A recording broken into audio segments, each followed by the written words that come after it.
भगवान का दर्शन पर मंदिर में बहुत लंबा लाइन लगी था और से गोटे झील दूर रही देखु थाए बहुत भिड़ थाए से मंदिर ब्राह्मण आसी से झीटी को कहले कहले माँ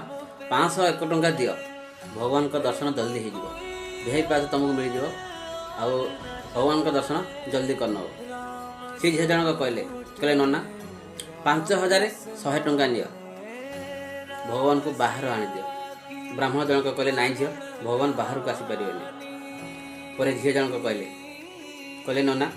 50,500 नियो भगवान को मो घर को पठे दियो ब्राह्मण जनक रागी गले कहले भगवान को भाविच कौन सी झील जनक कहले मुझे ठीक से कथा आपन कहूँ आपन भगवान को भाभी कौन पैसा छापिबार मेसीन तो बंधु आपन कौन भगवान पाखे ये भेदभाव आसला कौन